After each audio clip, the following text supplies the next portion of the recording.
नमस्कार दोस्तों, मैं योगेंद्र तिवारी स्वागत करता हूं एक बार फिर से आपका अपने प्लेटफॉर्म योगेंद्र टाइम्स पर। दोस्तों, आज हम टेट सीटेट के लिए एक महत्वपूर्ण सेशन लेके आए हैं जिसमें हम टॉप क्वेश्चंस को लेकर डिस्कस करेंगे। तो इस सेशन को पूरा देखिएगा अगर आप टेट सीटेट से संबंधित पेपर को दे रहे हैं और 70,000 टीचर्स की वैकेंसी भी आने वाली है। तो जो लोग टेट सीटेट पास आउट नहीं है, खास करके टेट की परीक्षा होने वाली है, तो उनके लिए बहुत ज़्यादा महत्वपूर्ण है। तो इस सेशन को देखिए, अगर आपको पसंद आए तो लाइक शेयर सब्सक्राइब करिए और साथ ही साथ ज़्यादा से ज़्यादा लोगों तक इस सेशन को पहुंचाने की कोशिश करिए। क्वेश्चन नंबर 1 की तरफ हम बढ़ते हैं। वह अवस्था जब बच्चा तार्किक रूप से वस्तुओं व घटनाओं के विषय में चिंतन प्रारंभ करता है, कौन सा है? मतलब आपसे पूछा जा रहा है कि बच्चे की वह कौन सी अवस्था है जिसमें बच्चा किसी घटना के बारे में सोचना शुरू कर देता है। ऑप्शन ए है औपचारिक संक्रियात्मक अवस्था, ऑप्शन बी है पूर्व संक्रियात्मक अवस्था, ऑप्शन सी है संवेदी प्रेरक अवस्था, ऑप्शन डी है मूर्त संक्रियात्मक अवस्था। इस क्वेश्चन का आंसर होगा दोस्तों डी, मूर्त संक्रियात्मक अवस्था। आगे बढ़ते हैं अगले क्वेश्चन की तरफ। अगला क्वेश्चन मन का मानचित्रण संबंधित है। मन का मानचित्रण मैपिंग किस चीज़ से संबंधित है, किस तरीके से? ऑप्शन ए दे रहा है साहसिक कार्यों की क्रिया योजना से, ऑप्शन बी दे रहा है बोध बढ़ाने की तकनीकी से, ऑप्शन सी दे रहा है मन की क्रियाशीलता पर अनुसंधान से, ऑप्शन डी दे रहा है मन का चित्र बनाने से। इसका आंसर दोस्तों ऑप्शन सी होगा, मन की क्रियाशीलता पर अनुसंधान से। मन का मानचित्रण का आंसर यही है। आप देखेंगे इसमें ऑप्शन को तो आराम से आप सेट भी कर सकते हैं कि वास्तविकता यही है कि आपकी बॉडी की, मन का ऐसा एनर्जी होता है, एनर्जी की एक्टिवनेस कितनी है उसी से संबंधित आप चीज़ों को बोधगम्यता की तरफ ले जा सकते हैं। अगले क्वेश्चन की तरफ चलते हैं। कह रहे हैं विशेष रूप से प्राथमिक स्तर पर विद्यार्थियों के सीखने संबंधित समस्याओं को संबोधित करने का सबसे बेहतर तरीका क्या है? कह रहे हैं प्राथमिक स्तर पर अगर विद्यार्थी जो हैं वो सीखने के लिए, उनको समझाने के लिए सबसे बेहतर तरीका क्या है? नंबर 1 ऑप्शन है महंगी और चमकदार सहायक सामग्री का प्रयोग करना, ऑप्शन बी है सरल और रोचक पाठ्य पुस्तकों का प्रयोग करना, ऑप्शन सी है कहानी कथन पद्धति का प्रयोग करना, ऑप्शन डी है अक्षमता के अनुरूप विभिन्न शिक्षण पद्धतियों का प्रयोग करना। अब देखिए इस प्रश्न का उत्तर ऑप्शन डी होगा। देखिए अब एक एक विकल्प थोड़ा सा हम डिस्कस कर लेते हैं। जैसे पूछ रहा है, कभी भी आप एक चीज़ जानिए कि किसी भी क्लासरूम को बेहतर बनाने के लिए आप क्लासरूम में डिस्क्रिप्शन नहीं लाएंगे कि डिस्क्रिमिनेशन को आप बढ़ावा दें। आप इस तरीके से नहीं करेंगे कि महंगी वस्तुओं का प्रयोग किया जाए, या इस तरीके से नहीं करेंगे कि ऐसी किताबों का प्रयोग किया जाए जो सभी बच्चों के लिए समान रूप से ना हो। इसका आशय है सभी बच्चों की परचेजिंग पावर अलग अलग होती है। तो इसमें कह रहा है कि अक्षमता के अनुरूप जो बच्चा जितना कमज़ोर है उसको पर्टिकुलर उसी हिसाब से हम पद्धति का प्रयोग करेंगे। मान लीजिए कोई बच्चा समझ नहीं पा रहा है क्वेश्चन को, तो उसको अलग तरीके से समझाएंगे। मान लीजिए कोई बच्चा पिछला चैप्टर सही से नहीं समझा, इसलिए इस चैप्टर में नहीं समझ पा रहा, तो उसको पिछले चैप्टर से हमें समझाना पड़ेगा।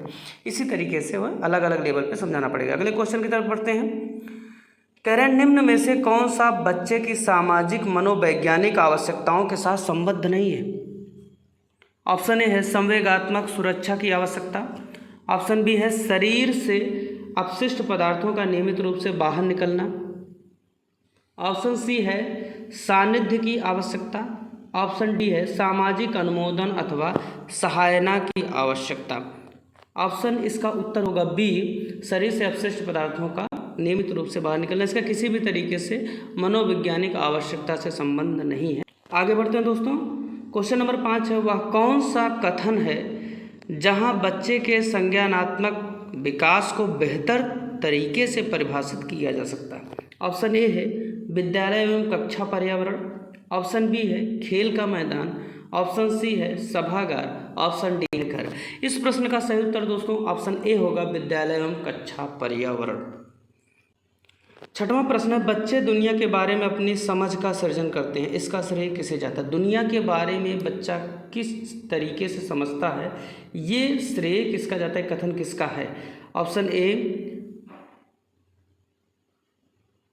पावलोव, ऑप्शन बी पियाजे, option C Skinner, option D none of these, इनमें से कोई नहीं। आपको बताते चले कि इस प्रश्न का उत्तर ऑप्शन बी होगा पियाजे। आप कुछ विद्वानों को पढ़ते हैं साइकोलॉजी की भाषा में, उन्हीं के नाम दिए गए हैं। तो पियाजे आपसे सीधे प्रश्न पूछेगा, बच्चे की दुनिया के बारे में अपनी समझ जो विकसित करते हैं उसका श्रेय किसे जाता है। अर्थात इनको आप देखेंगे तो इन्होंने इस पे सबसे ज़्यादा विचार प्रस्तुत किया है, इसीलिए इसको ऑप्शन में माना गया है।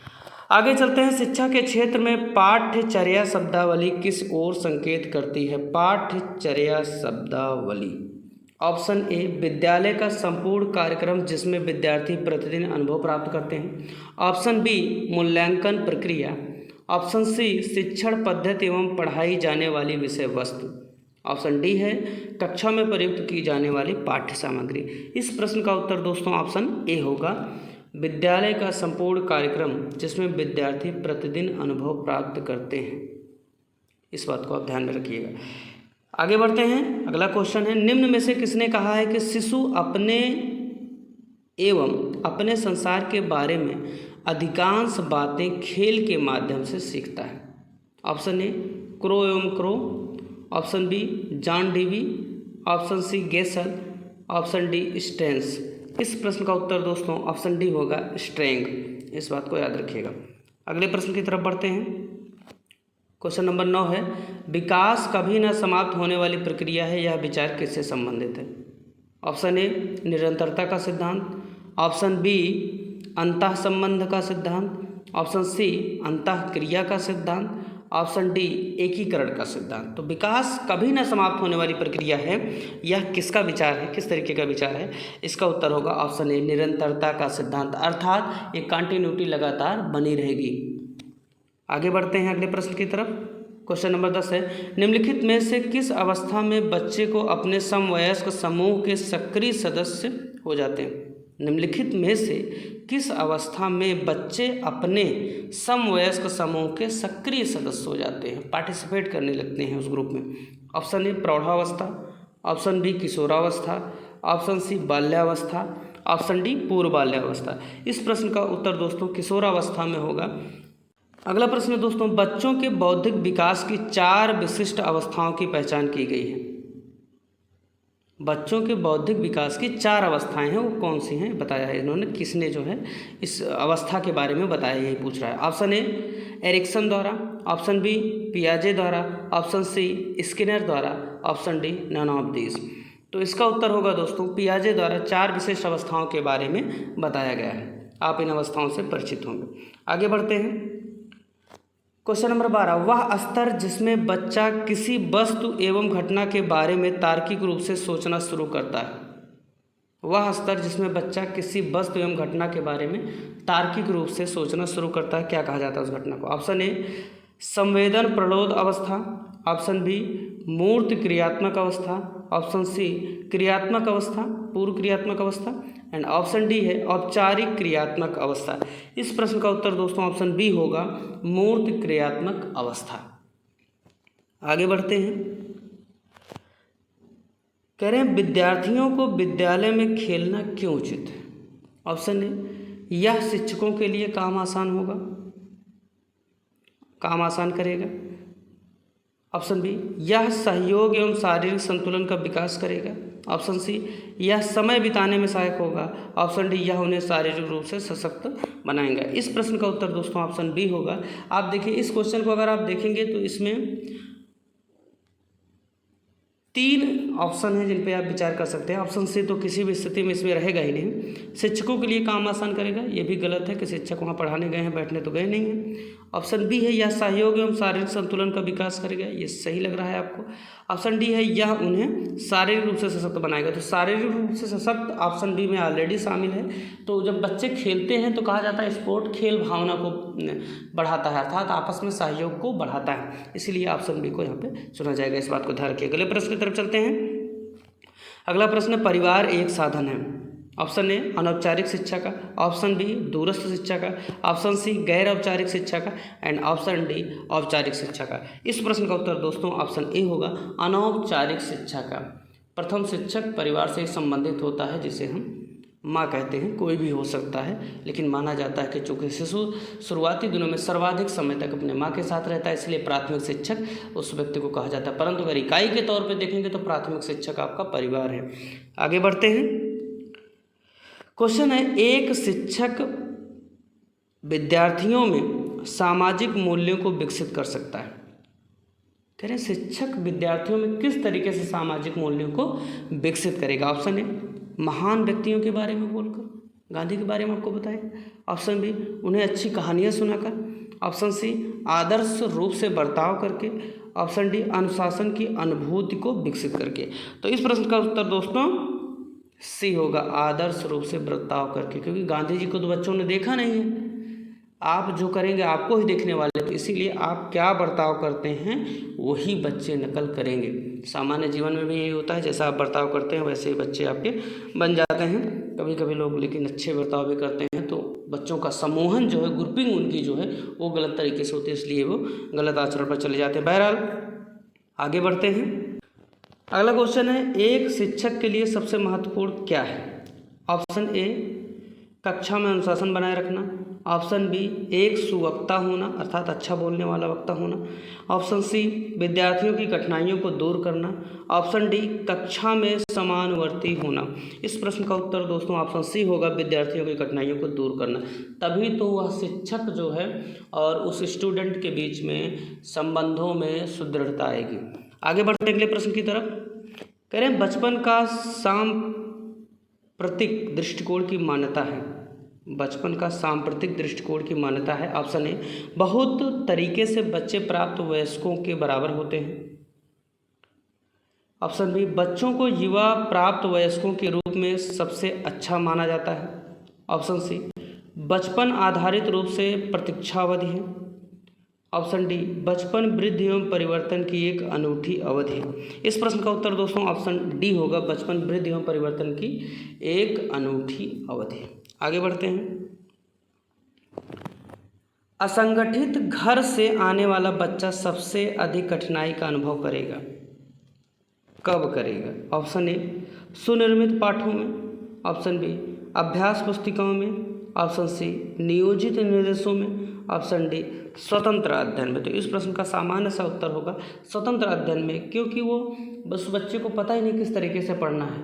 असंगठित मतलब ऐसे लोग जो शोषित है एक तरीके से समाज में, उनका कोई फिक्स इनकम का स्रोत नहीं है, तो ऐसे लोगों में स्वतंत्र अध्ययन में सबसे ज़्यादा कठिनाई होगी। आगे बढ़ते हैं।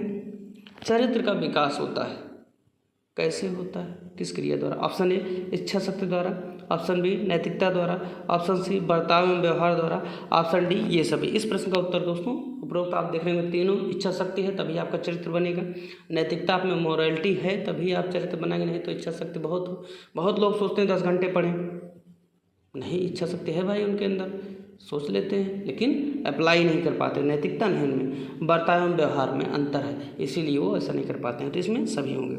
आगे बढ़ते हैं। शिक्षक का बर्ताव होना चाहिए कैसा। ऑप्शन ए, प्रशासनात्मक। ऑप्शन बी, निदेशात्मक। ऑप्शन सी, आदर्शवादी। ऑप्शन डी, शिक्षाप्रद। इस प्रश्न का उत्तर दोस्तों होगा ऑप्शन सी, आदर्शवादी। इसी तरीके का एक प्रश्न हमने पहले किया था जिसमें ये बात कही गई थी।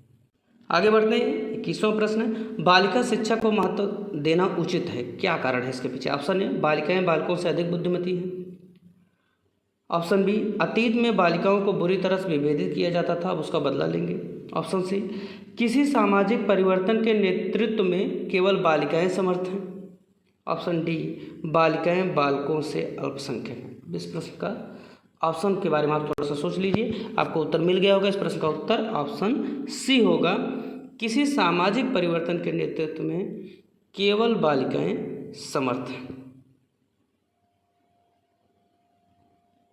समझ रहे हैं। आगे बढ़ते हैं। बहरहाल, यदि कोई विद्यार्थी आपका सम्मान नहीं करता है तो आप क्या करेंगे।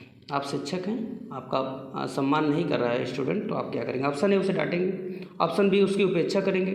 ऑप्शन सी, परीक्षा में कम अंक देंगे, बदला ले लेंगे अर्थात। ऑप्शन डी, इनमें से कोई नहीं। इस प्रश्न का उत्तर दोस्तों इनमें से न तो आप उसे डांटेंगे, न तो उसकी उपेक्षा करेंगे, ऐसा नहीं वो नहीं पढ़ रहा है तो ना पढ़े, ठीक है भैया जाए, ना ही उसे परीक्षा में कम अंक देंगे। उसे क्या करेंगे, उसे आप समझाएंगे, उसे उसी की तरह से आप इस तरीके से उसको डाइवर्ट करेंगे कि धीरे धीरे करके उसमें वो परिवर्तन आए और एक मुख्य धारा में शामिल हो सके। आगे बढ़ते हैं। निम्न में से किस स्तर में बच्चे अपने समकक्षी वर्ग के सक्रिय सदस्य बनते हैं? ये प्रश्न भी इसके पहले भी हमने किया था। ऑप्शन ए किशोरावस्था, ऑप्शन बी है वयस्क अवस्था अर्थात प्रौढ़ावस्था, ऑप्शन सी है प्राक बाल्यावस्था, ऑप्शन डी है बाल्यावस्था। इस प्रश्न का उत्तर होगा ए किशोरावस्था। आगे बढ़ते हैं। एक सामान्य 12 वर्ष के बच्चे में सबसे अधिक क्या होना संभव है? ऑप्शन ए कुल प्रेरक समन्वय में कठिनाई, ऑप्शन बी है समकक्षी के अनुमोदन के लिए बेचैनी, ऑप्शन सी है अब और यहाँ में उसकी रुचियों को सीमित करना, ऑप्शन डी है वयस्कों को खुश करने के बारे में दुश्चिंता की अनुभूति। इसका उत्तर होगा दोस्तों ऑप्शन बी समकक्षी के अनुमोदन के लिए बेचैनी। अगर 12 वर्ष का वो बच्चा है उससे अधिक उम्र का होना संभव है तो इस तरीके का। आगे बढ़ते हैं। किसी विद्यार्थी की सबसे महत्वपूर्ण विशेषता है? ऑप्शन ए उत्तरदायित्व की अनुभूति, ऑप्शन बी आज्ञाकारिता, ऑप्शन सी सहभागिता, ऑप्शन डी ईमानदारी। तो किसी विद्यार्थी की सबसे महत्वपूर्ण विशेषता क्या हो सकती है? इस प्रश्न का उत्तर दोस्तों ऑप्शन बी होगा आज्ञाकारिता। अगर वह आज्ञाकारिता है तो सबसे महत्वपूर्ण विशेषता उसकी है, वो सारे कार्यों को करेगा, टीचर जो कहेगा उसकी बात को मानेगा। बहरहाल आगे बढ़ते हैं। 26वां क्वेश्चन, बुनियादी स्तर पर मातृभाषा में शिक्षा देना बेहतर है क्योंकि? या ऑप्शन ए बच्चों में आत्मविश्वास का विकास करेगा, ऑप्शन बी प्राकृतिक वातावरण में बच्चों को सीखने में सहायता करेगा, ऑप्शन सी बौद्धिक विकास में सहायता करेगा, ऑप्शन डी अधिगम को सरल बनाएगा।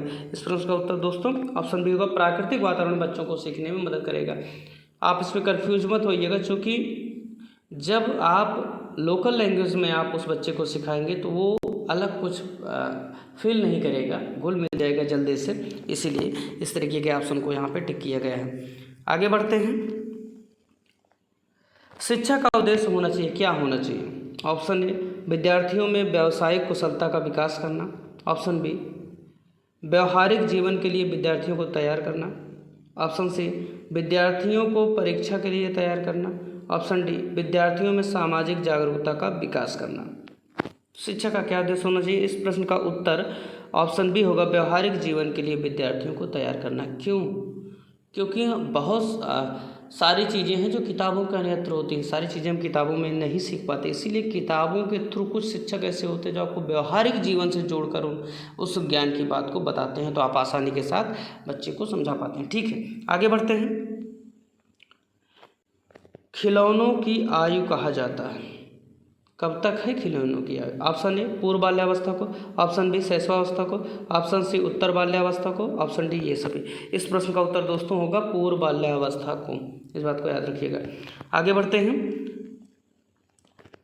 निम्न में से कौन सी पूर्व बाल्यावस्था की विशेषता नहीं? आपसे पूछ ये रहे कि कौन सी है जो विशेषता नहीं है, इसको आपको याद रखना। ऑप्शन ए दल समूह में रहने की अवस्था, ऑप्शन बी खेलने की अवस्था, ऑप्शन सी प्रश्न करने की अवस्था, ऑप्शन डी अनुकरण करने की अवस्था। कौन सी पूर्व बाल्यावस्था की विशेषता नहीं है?